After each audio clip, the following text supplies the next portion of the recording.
प्रेरणास्पद कथा YouTube channel पर मैं धनंजय जैन आप सभी का हार्दिक अभिवादन करता हूँ। दोस्तों,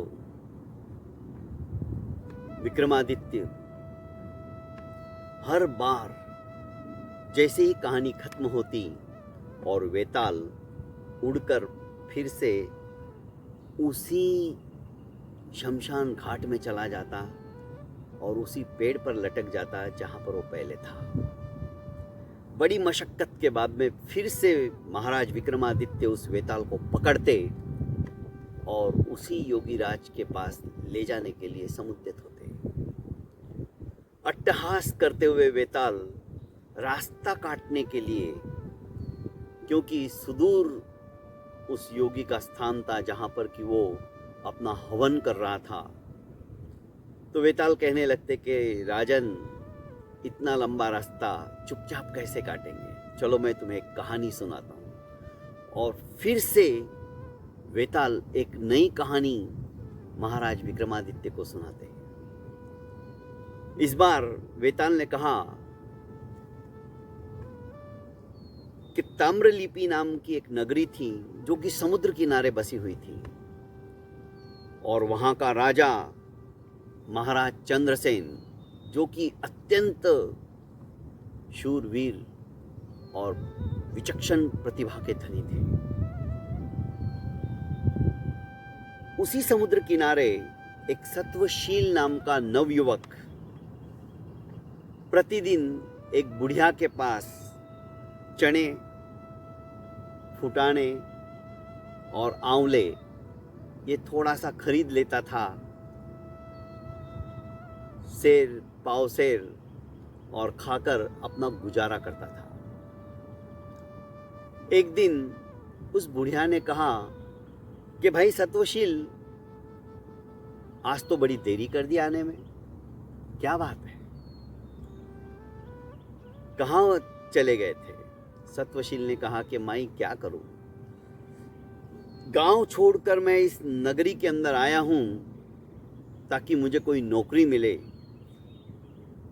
पर राजा के सेवक है जो राजमहल की तरफ जाने भी नहीं देते। बुढ़िया बोली कि सत्वशील, तुम भी ना, अरे कोई दूसरी नौकरी कर लो, कब तक इस तरह से तुम भटकते रहोगे? इतने में राजसेवक आया और कहने लगा, ऐ बुढ़िया, यहां से तेरा ही दुकान उठा, क्योंकि छोटी सी तगारी के अंदर वो आंवले, चने वगैरह रखती थी और आने जाने वाले राहगीरों को बेचती थी। सत्वशील ने जब सुना कि ये यहाँ से दुकान हटाने को बोल रहा है, आखिर क्यों? बुढ़िया ने भी पूछा कि मैं क्यों हटाऊं यहाँ से दुकान? अरे अभी थोड़ी देरी में ही महाराज स्वयं इधर से निकलने वाले, उनकी सवारी निकलने वाली है, भला तुम ये छोटी सी दुकान लेकर कहां बैठी हो, हट जाओ यहां से। महाराज चंद्रसेन इधर से निकलने वाले? सत्वशील ने भी आश्चर्यचकित होकर उसी राजसेवक से पूछा कि महाराज चंद्रसेन यहां से निकलने वाले?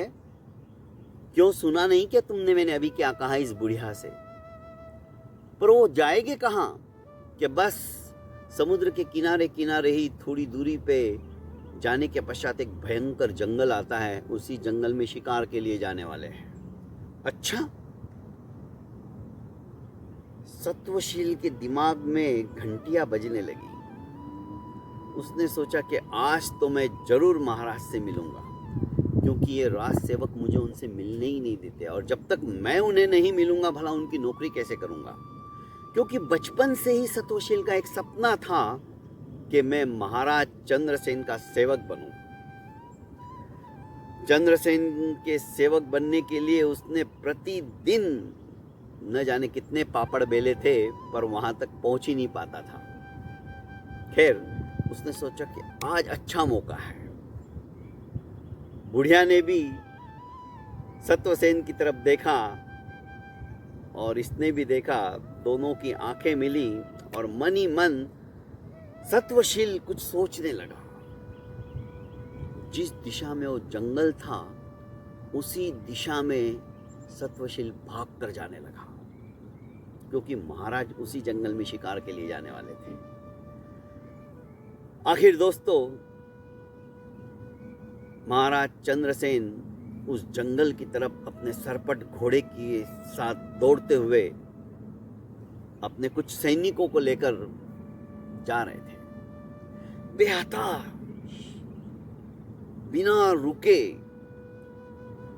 सत्वशील भी तेजी से जंगल की तरफ दौड़ रहा था, हाँप रहा था, पर उसकी चाल उस दिन किसी तेज तर्रार घोड़े से कम नहीं थी।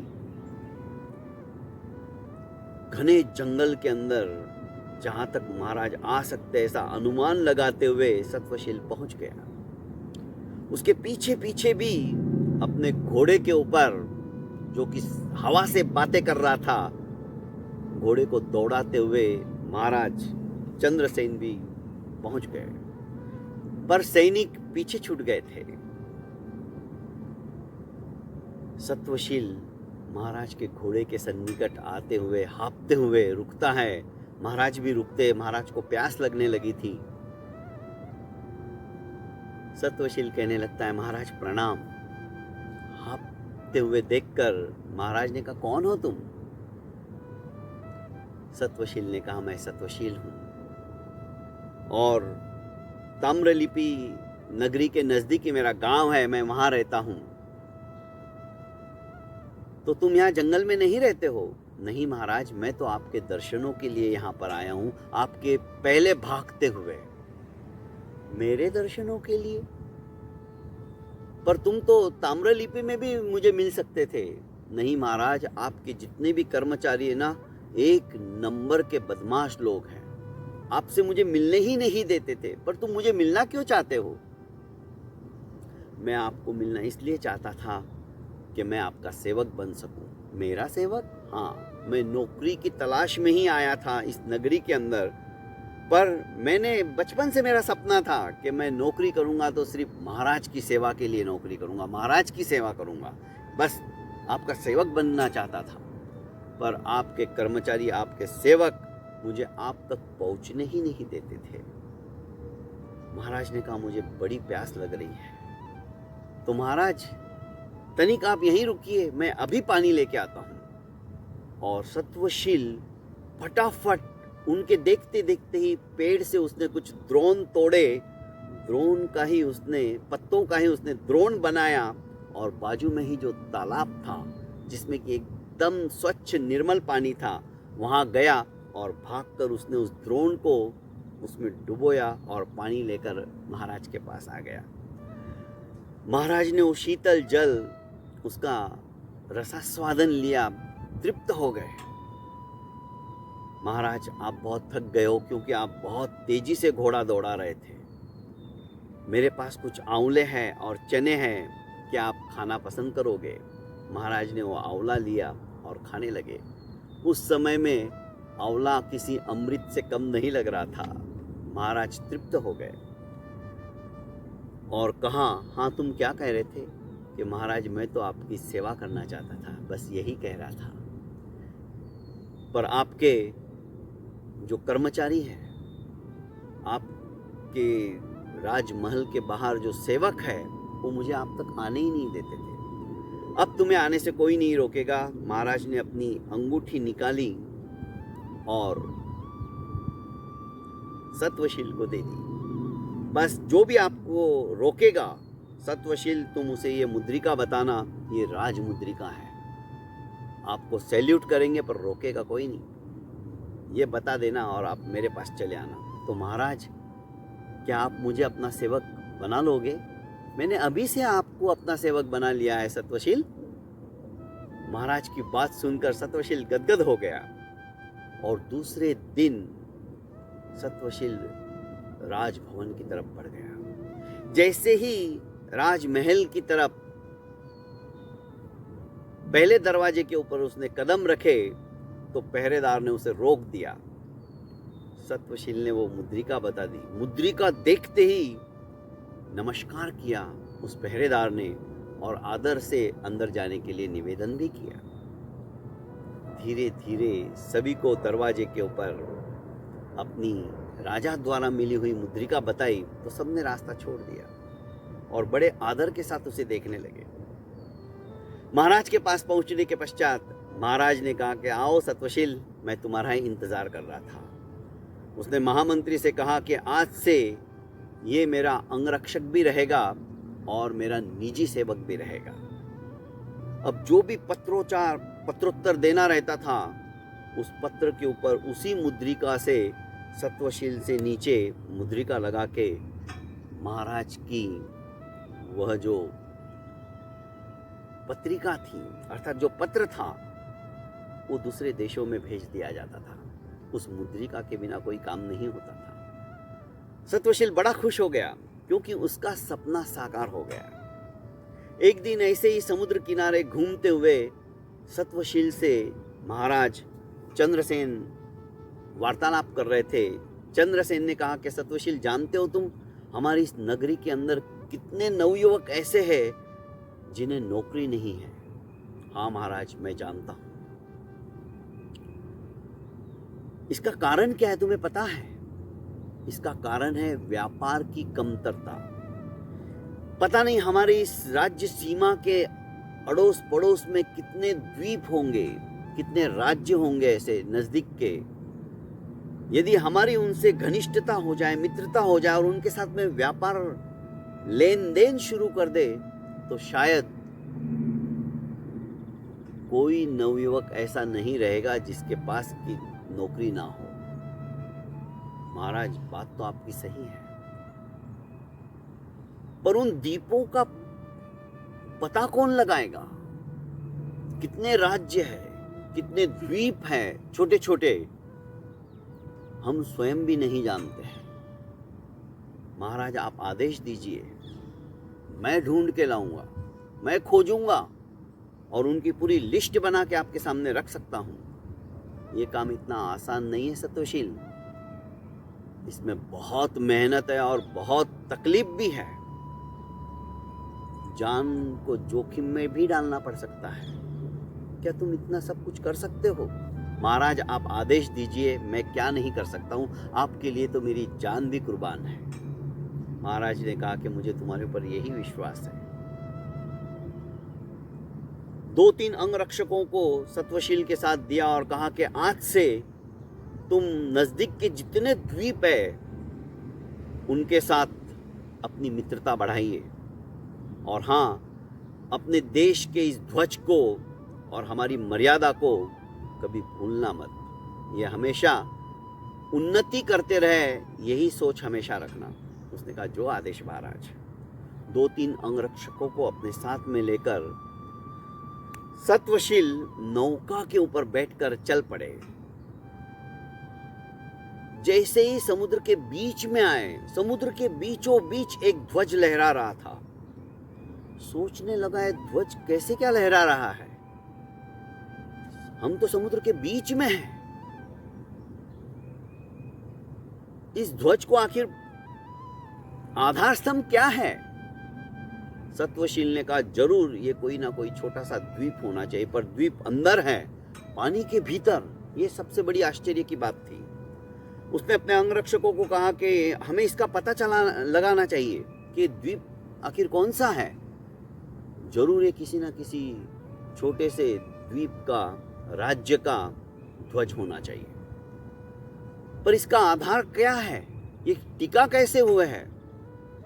उसने कहा कि मैं इसकी तलाश करना चाहता हूं। पर महाराज, जो अंगरक्षक थे उनके लिए सत्वशील किसी महाराज से कम नहीं था, क्योंकि उनके वे नौकर थे, चाकर थे। आप कैसे तलाश करोगे? उसने कहा, मैं इसमें डुबकी लगाऊंगा और इस ध्वज के सहारे सहारे चलता जाऊंगा और देखूंगा कि ध्वज आखिर टिका कैसे है।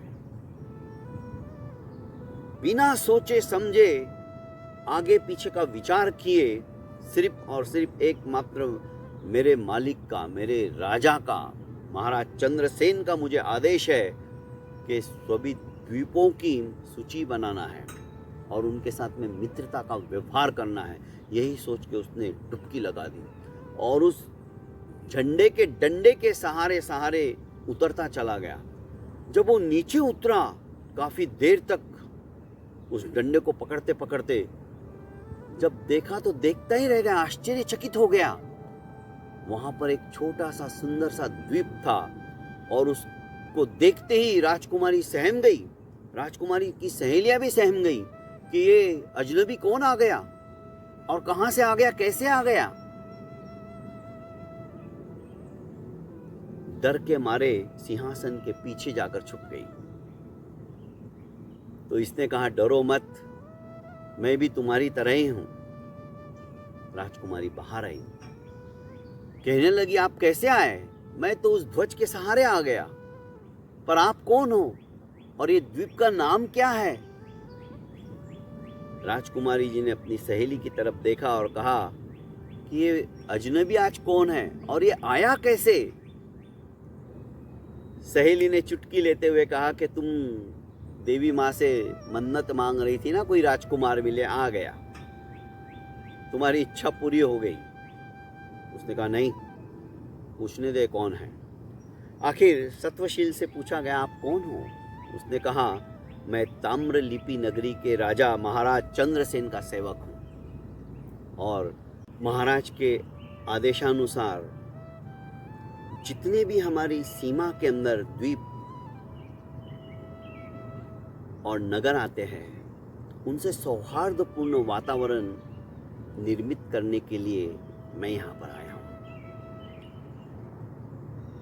अच्छा, तो आप तो बहुत थक गए होंगे, थोड़ा विश्राम कर लीजिए, राजकुमारी ने कहा। उसने कहा, ठीक है। विश्राम करने के पश्चात राजकुमारी जी ने अपनी दासी से कहा कि भोजन की तैयारी की जाए। राज सिंहासन के पास ही बैठे हुए दूसरे सिंहासन पर सत्वशील, जो कि आज परम प्रसन्न था वहां का वातावरण देखकर, क्योंकि सपने में भी विचार नहीं किया था कि इस तरह से समुद्र के अंदर भी कोई लोक रहेगा। और फिर उसने पूछा राजकुमारी से कि ये मृत्यु लोक है या पाताल लोक है और इसकी रचना कैसे की गई है? राजकुमारी जी ने कहा, पहले भोजन कर लीजिए, उसके बाद में सारे सवालों का मैं जवाब दूंगी। जैसे ही भोजन के लिए समुद्यत हुए तो राजकुमारी ने कहा, आप भोजन के पहले स्नान नहीं करना चाहोगे? सत्वशील ने कहा, मैं जब आपके ध्वज के सहारे नीचे आया तभी मैंने समुद्र में स्नान कर लिया। वो तो समुद्री स्नान था। क्या आप हमारे यहाँ के अमृत की जैसे कुंड के अंदर नहाना नहीं चाहोगे? उसने कहा, जरूर, यदि आपकी इच्छा है तो मैं वैसा कर लेता हूँ। और सत्वशील उस कुंड के पास जाने लगा। उसने सहेलियों को और राजकुमारी को कहा कि मैं नहा लूंगा, आप तनिक उधर चले जाइए। पर सहेलियों ने सत्वशील को धक्का दिया और उस कुंड के अंदर सत्वशील निमज्जित होने लगे। इधर महाराज चंद्रसेन से जब जिस नौका में सत्वशील गए थे और जो उनके अंगरक्षक थे, उन्होंने कहा कि सत्वशील करीब करीब 6-7 घंटे तक बाहर ही नहीं निकले, तो आखिर हार कर हम वापस आ गए। महाराज ने कहा, पर ऐसे समुद्र के बीचों बीच ध्वज?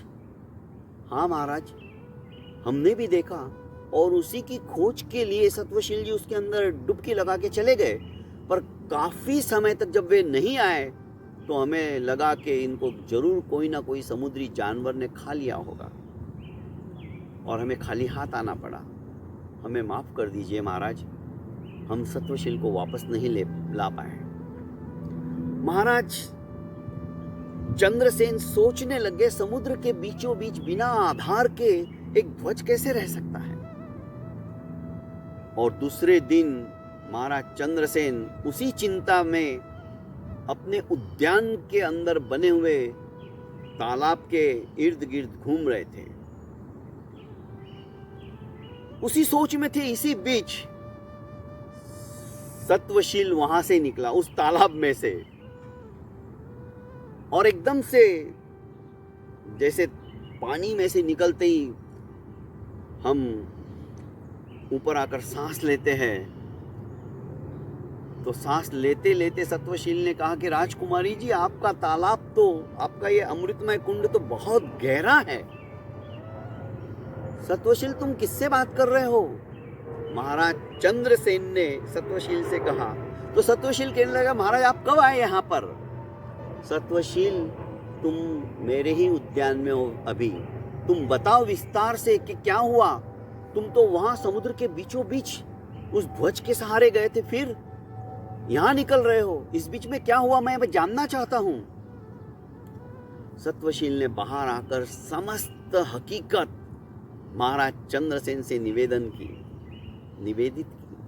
और कहा कि महाराज, वो राजकुमारी सचमुच में अद्वितीय सुंदरी है। और पूर्ण स्थिति का वर्णन करने के पश्चात महाराज चंद्रसेन ने सत्वशील से कहा कि सत्वशील, हम भी उस द्वीप को देखना चाहते हैं। तो चलिए महाराज, देरी किस बात की। फिर से नौका तैयार की गई। महाराज चंद्रसेन शूरवीर थे और 2 महीने के अंदर अंदर जब सेवक सत्वशील उनके शरण में आया, उनका सेवक बना, तो सत्वशील ने भी तलवारबाजी वगैरह अनेक अस्त्र शस्त्रों का ज्ञान प्राप्त कर लिया, क्योंकि विचक्षण बुद्धिमान था। महाराज, आप सचमुच में उस द्वीप पे चलोगे? क्यों नहीं, जब तुम उसे देख के आए होगे तो मैं भी देखना चाहूंगा। महाराज सत्वशील भी शूरवीर थे। चल दिए नौका के अंदर, और जैसे ही वो ध्वज आया समुद्र के बीचों बीच, महाराज चंद्रसेन को सत्वशील ने कहा कि महाराज, यही वो द्वीप है, बस इसी के सहारे हमें चलना है। जो कि चंद्रसेन सुन चुके थे और दोनों ने डुबकी लगा दी। इधर राजकुमारी ने कहा कि हमारी इस द्वीप के अंदर आने की हिम्मत किसकी हो गई ऐसे, क्योंकि उस दिशा के अंदर, उस स्थान पर क्या बराबर पहरा नहीं है, कैसे कोई आ सकता है। और उन्होंने वहां पर सशस्त्र सैनिक खड़े कर दिए थे। पर ये दोनों जैसे ही पहुंचे, सैनिकों ने इन्हें घेर लिया। भला चंद्रसेन और सत्वशील के सामने कौन टिक सकता था? दोनों शूरवीर थे। दोनों ने गाजर मूली की तरह राजकुमारी के सैनिकों को काट कर फेंक दिया। राजकुमारी घबराई। महाराज चंद्रसेन को गुस्सा आया। उन्होंने कहा कि हम यहाँ पर मित्रता करने के लिए आए थे और तुम हमारे ही प्राणों को लेने के लिए तैयार हो गई। कौन हो तुम और इस द्वीप का नाम क्या है? राजकुमारी घबराने लगी। सत्वशील ने कहा कि राजकुमारी जी, हार स्वीकार कर लो, क्योंकि महाराज चंद्रसेन परम वीर है, इनके सामने कोई टिक नहीं सकता है। महाराज चंद्रसेन ने भी कहा कि और कोई शूरवीर है और युद्ध करना चाहता है तो मेरे सामने आए। पर सभी घबरा रहे थे, क्योंकि महाराज का और सत्वशील का पराक्रम वे देख चुके थे अपनी आंखों से। अपनी हार मानने में ही अपनी गनीमत है, ये सोचकर राजकुमारी जी ने हाथ जोड़कर कहा कि मैं अपनी हार स्वीकार करती हूँ। महाराज चंद्रसेन खुश हो गए और उन्होंने राज सिंहासन के ऊपर सत्वशील को बैठाया और राजकुमारी से कहा कि आरती का थाल जिसमें कि तिलक भी हो सजा कर लाया जाए।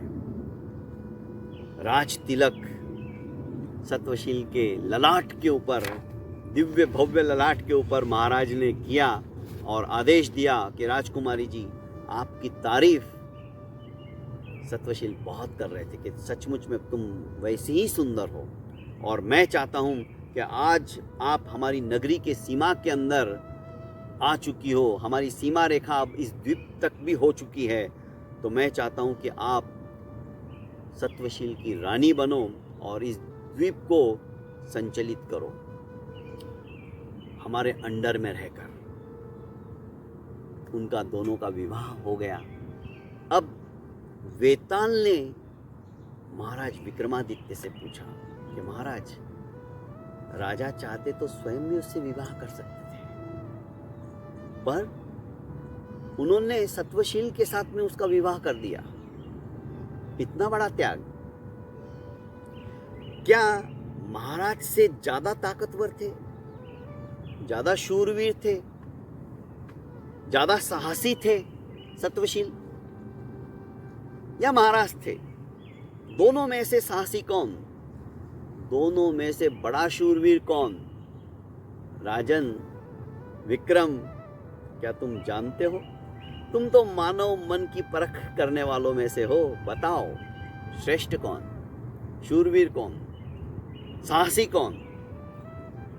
हंसते हुए महाराज विक्रमादित्य ने कहा कि वेताल, साहसी तो सत्वशील था। क्यों? क्यों महाराज साहसी नहीं थे? क्या महाराज ने उनके सैनिकों को गाजर मूली की तरह काट के फेंक नहीं दिया? वेताल, असली साहसी तो सत्वशील ही था, क्योंकि महाराज को तो ये पूरी कहानी पता ही थी। सत्वशील से उन्होंने सब कुछ सुन लिया था कि किस तरह से ध्वज के सहारे सहारे वो द्वीप है, पर बिना देखे, बिना सोचे, बिना समझे आगे जाकर क्या विपत्ति आने वाली है, क्या संकट आने वाला है, ये नहीं जानते हुए भी सत्वशील ने सिर्फ और सिर्फ महाराज की आज्ञा का पालन करते हुए उस ध्वज के सहारे सहारे चंपापात करके उस द्वीप की तलाश की, उस द्वीप का पता लगाया। महाराज को तो सब कुछ पता था, और जब आदमी को पता रहता है तो आदमी उस हिसाब से प्रिपेयर रहता है। पर सत्वशील को तो इस बात का ज्ञान ही नहीं था कि मुझे किन किन विपत्तियों का सामना करना पड़ेगा। और सच्चा शूरवीर तो वही होता है जो हर विपत्ति के लिए तैयार हो, सजग हो, सज्ज हो। सत्वशील सबसे ज्यादा साहसी है, और उसने तो 2 महीने में सब कुछ सीख लिया। उसने भी तो सैनिकों को काट कर फेंक दिया था ना, अकेले महाराज ने तो नहीं किया। इसलिए साहसी, पुरुषार्थी, विचक्षण, बुद्धिमान, इन दोनों की तुलना की जाए तो मेरी नज़रों में सत्वशील है।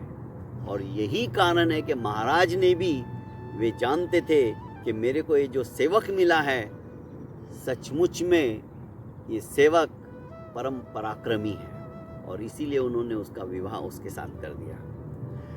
बहुत बहुत धन्यवाद दोस्तों।